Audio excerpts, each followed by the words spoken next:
हमें इनसे boundary setting करनी नहीं आ रही, किस चीज का कितना इस्तेमाल करना है। बहुत से मुल्कों ने टिकटॉक और कुछ ऑनलाइन गेम्स पक्की बैन की हुई हैं। बच्चों के जहन पे भी असरात होते हैं, जिस्म पे भी असरात होते हैं। फैमिली मीडिया प्लान बनाएं कि जी ये टाइम है जिसपे सारे मिलके फोन यूज करेंगे। पेरेंटिंग में कुछ चीजें पैसिव होती हैं, कुछ एक्टिव होती हैं। ऑनलाइन गेम्स का बच्चों पर क्या असर होता है? बेहंगम आदत जो है वो बच्चों में नफ्सियाती, जिस्मानी और समाजी मसाइल को जन्म दे रही है। वो मशहूर कहावत है ना कि excess of everything is bad.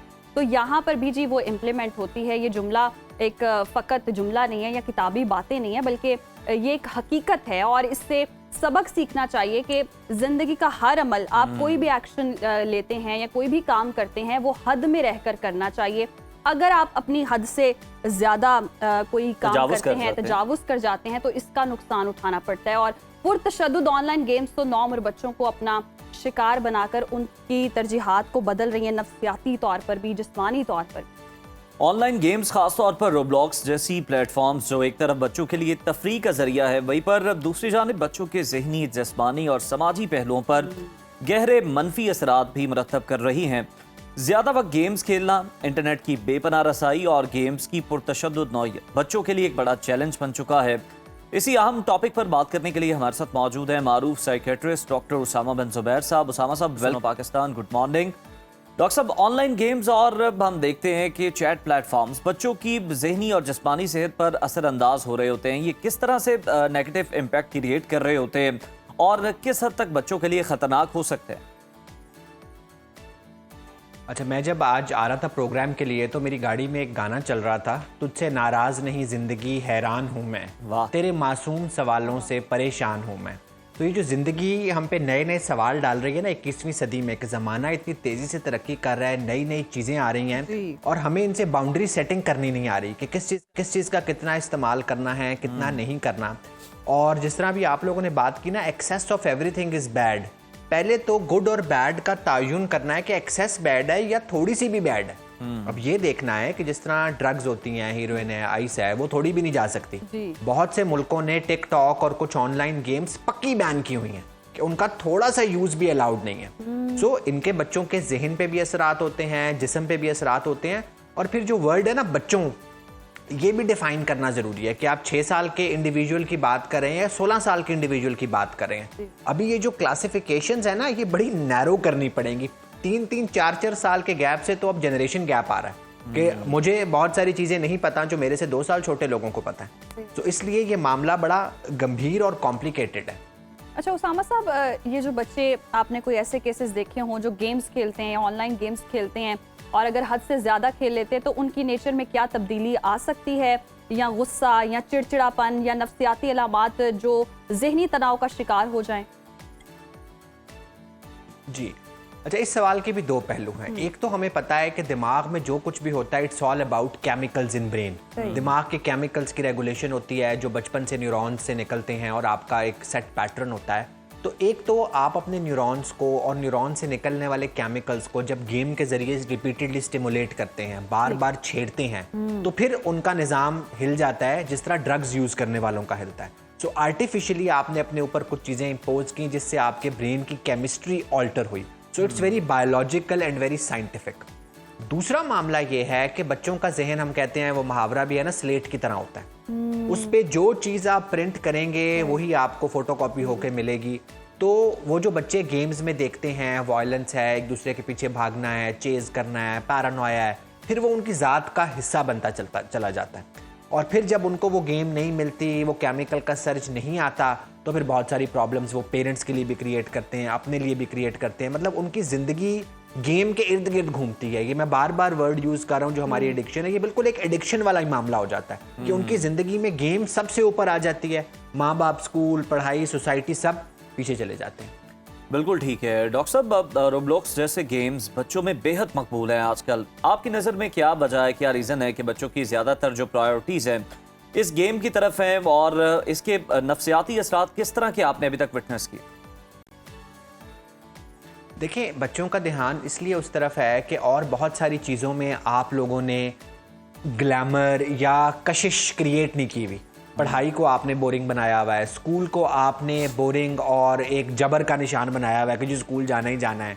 Parents के पास बहुत ज़्यादा वक्त नहीं है, प्लेग्राउंड्स है नहीं, म्यूज़िक है नहीं, डांस है नहीं, स्विमिंग है नहीं, तो बच्चों के पास फिर जब एक चीज़ उनको स्क्रीन पे बिल्कुल रेडिली अवेलेबल है, उसमें रंग भी है, उसमें आवाज़ भी है, उसमें अट्रैक्शन भी है, तो बच्चा फिर उसकी तरफ माइल होगा। फिर एक बात आपको समझनी पड़ेगी कि human being is all about connections.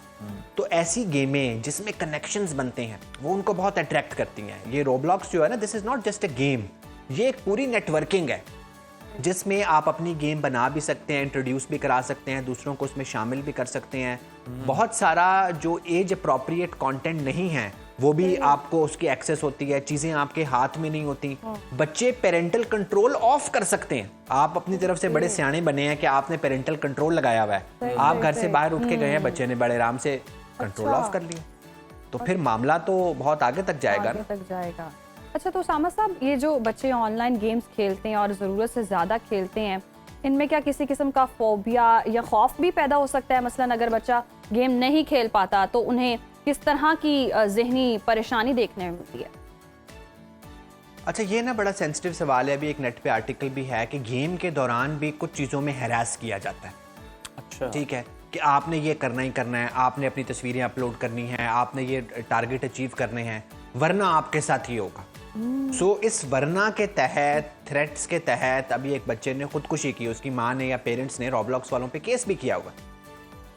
ठीक है, फिर आपको बहुत सारा inappropriate sexual pornographic content pop up करता है जो बच्चों के लिए, अगर ये हमें पता है कि ऑलमोस्ट 40-50% बच्चे 13 साल से कम हैं, they are not even teenagers. और उनको जब ये कंटेंट नजर आएगा, उनका दिमाग उसके साथ लिंक करेगा। किस तरह से लिंक करेगा, वो किसी को बताएंगे नहीं बताएंगे, एक पूरी चेन ऑफ इवेंट्स है नेगेटिविटी की जो चल पड़ेगी, जो अगेन बायोलॉजिकली उनके दिमाग के केमिकल भी इफेक्ट करेगी, साइकोलॉजिकली और सोशली, कि वो डिटरमिन करेगी कि वो अपनी टीचर से कैसे इंटरेक्शन करेंगे, वो अपनी फीमेल कजन से कैसे इंटरेक्शन करेंगे। जब गली में लड़ाई झगड़ा होगा तो वो गेम की तरह ही रिस्पॉन्ड करेंगे, क्योंकि गेम में ऐसे होता है, और तो आप उनकी कोई मेमोरी बनने नहीं दे रहे। बिल्कुल ठीक है उसामा साहब, बिल्कुल आपने ये बड़ा नुक्ता रेस किया कि पोर्नोग्राफिक जो कंटेंट है वो भी मौजूद है। अगर हम देखें तो इन ऑनलाइन गेम्स में पुरतशद्दुद मवाद भी शामिल होता है। जैसे आपने भी बात की कि अगर वो वहाँ लड़ाई देख रहे हैं तो फिर वो अगर हकीकी ज़िंदगी में हो गई तो फिर वो गली मोहल्ले में भी उसी तरह करेंगे। ऐसी गेम्स बच्चों की ज़हनी हालत पर मनफी असर डाल सकती हैं, तो क्या ये बच्चों के रवैयों और सोचने के अंदाज को भी अक्सर तब्दील कर सकती हैं? जी देखिए, ये जो सोचने का अंदाज आपने कहा ना, हम इसको जरा ब्रॉडर पर्सपेक्टिव में लेते हैं कि बच्चों की पर्सनालिटी बन रही होती है। सो उनके कुछ बिहेवियर्स पक्के पक्के फिर शेप हो जाते हैं। और जो एक बहुत इंपॉर्टेंट बात है जो मैंने कहा ना कि एज अप्रोप्रिएट चीज़, देखें अच्छी, वो उर्दू का एक मुहावरा ना कि बंदर के हाथ में उस्तरा, वो उस्तरा बहुत अच्छी चीज़ है अगर नाई उससे आपकी शेव करे, लेकिन उसी उस्तरे से एक बंदा रोड पे किसी को कत्ल भी कर सकता है। तो जो हम कंटेंट की बात करते हैं ना, बहुत सा कंटेंट इनअप्रोप्रिएट नहीं होता, बच्चे की एज इनअप्रोप्रिएट होती है कि जो उसको एब्जॉर्ब नहीं कर सकता, उसको प्रोसेस नहीं कर सकता। और फिर कुछ कंटेंट ऐसा है जो है इनअप्रोप्रिएट। देखें, बहुत सारे मुल्क एज अ सोसाइटी बेवकूफ तो नहीं है कि उन्होंने इस चीज को आप बहुत सारे बैन मुल्कों किया। की बात करें जिसमें चीन है। चीन ने कुछ सालों से बच्चों के लिए वीडियो गेम्स पर सख्त पाबंदी आयद कर रखी है, जहां बच्चों को जी मखसूस औकात में गेम खेलने की इजाजत होती है। तो आपके ख्याल में पाकिस्तान में भी ऐसी कोई पाबंदियां जरूरी हैं, और क्या इस पर कोई मौसर हिकमत अमली होनी चाहिए? जी अच्छा, अब आप हिकमत अमली की तरफ आ रही हैं तो हम दो तरह के सोल्यूशंस पे जाएंगे। एक वो सोल्यूशन है जो गवर्नमेंट से हम अपील कर सकते हैं कि आजकल जिस तरह चीफ मिनिस्टर मरीम नवाज भी बहुत एक्टिव हैं, ये साइबर क्राइम के रूल्स बन रहे हैं, ख़वातीन को प्रोटेक्शन मिल रही है, इस तरह ये जो ऑनलाइन गेमिंग्स हैं और नेटवर्क गेमिंग्स हैं, इनके तहत भी बनने चाहिए। देखें, आप मेरे कहने पे ना करें, आपके कहने पे ना करें, एक कमेटी बिठाएं कि ये ओवरऑल बच्चों के लिए नुकसानदेह है, सोसाइटी के लिए नुकसानदेह है, तो इसको पक्का बंद करें। ये एक खास उम्र से कम बच्चों के लिए नुकसानदेह है तो इस पे रूल्स एंड रेगुलेशंस करें। तो ये पॉलिसी मेकिंग मेरा आपका काम नहीं है। मेरा काम बीइंग टेक्निकल एक्सपर्ट ये बताना है कि ये किस किस तरह से हार्मफुल है। आपका काम बीइंग मीडिया चैनल मेरी बात को उन तक पहुंचाना है, पॉलिसी मेकिंग उन्होंने करनी। So this is one aspect. Second aspect is के बीइंग पेरेंट्स। डॉक्टर साहब, आपने बिल्कुल आपने ये पॉलिसी मेकर्स के लिए तो ये मैसेज दे दिया है कि उन्हें क्या करना चाहिए। वालिदैन के लिए आप क्या सजेस्ट करेंगे कि वो अपने बच्चों की ऑनलाइन सरगर्मियों पर किस तरह नजर रखें? जिस तरह आप बता रहे हैं कि पेरेंटल जो कंट्रोल है उसको भी बच्चे ऑफ कर सकते हैं, तो इन गेम्स की आदत से बचाने के लिए कौन सी मौसर हिकमत अमली होनी चाहिए कम उम्र बच्चों के? अच्छा देखिए, सबसे पहले तो मैं हमेशा बात करता हूँ जिसपे कुछ पेरेंट्स मुझसे नाराज भी होते हैं कि मान लें कि गैजेट्स आ गए हैं, इनको एक्सेप्ट कर लें कि ये हैं और बच्चे यूज भी करेंगे, क्योंकि आप भी हर वक्त मोबाइल पे लगे होते हैं तो बच्चे भी यूज करेंगे, ठीक है। जब इसको मान लेंगे तो फिर एक फैमिली मीडिया प्लान बनाएं कि जी ये टाइम है जिसपे सारे मिलके फोन यूज करेंगे और सारे इकट्ठे बैठेंगे। देखिए, एक बच्चा जो 16 साल से कम है, 12 साल से कम है, कोई जवाज नहीं है कि वो अकेला कमरे में बैठ के आईपैड या फोन यूज करे। वो लाउंज में बैठे हुए, सारे बैठे हुए, आप एक नजर डालते जाएं कि देखिए एक्टिवली भी बच्चों को हैरास ना करें कि हमने तुम्हारे पे नजर रखी हुई है। बहुत सारी चीजें उसामा साहब यूं कह लें कि बहुत सारे अभी भी पेरेंट्स हैं जो बच्चों को इंडोर आउट एक्टिविटीज के अलावा आउटडोर एक्टिविटीज में बहुत ज्यादा एंगेज रखते हैं, दीगर स्किल्स सिखाते हैं, या उस तरह से कोई ना कोई ऐसे पेरेंटिंग हो कि इनसे बचा जा सके। देखिए, एक तो ना पूरा पेरेंटिंग में कुछ चीजें पैसिव होती हैं, कुछ एक्टिव होती हैं। बच्चों का माइंड जो है ना वो एक बड़ा ब्लॉसमिंग माइंड है, उसमें एनर्जी है। अगर उस एनर्जी को आप पॉजिटिवली यूज नहीं करेंगे तो वो परेशानी बेचैनी में कन्वर्ट होगी। सो एक तो आपका आउटडोर प्लान होना चाहिए, टाइकोंडो है, फुटबॉल है, क्रिकेट है, बहुत सारी चीजें हैं जो आउटडोर हो सकती हैं। अपने साथ जॉगिंग पे लेके जा सकते हैं। फिर एक इंडोर प्लान भी देखिए, कोई भी आउटडोर प्लान आईपैड और फोन को आजकल खाएगा नहीं। आईपैड और फोन आएगा ही आएगा। सो उसको एक्सेप्ट करें, पूरे घर का एक प्लान बनाएं।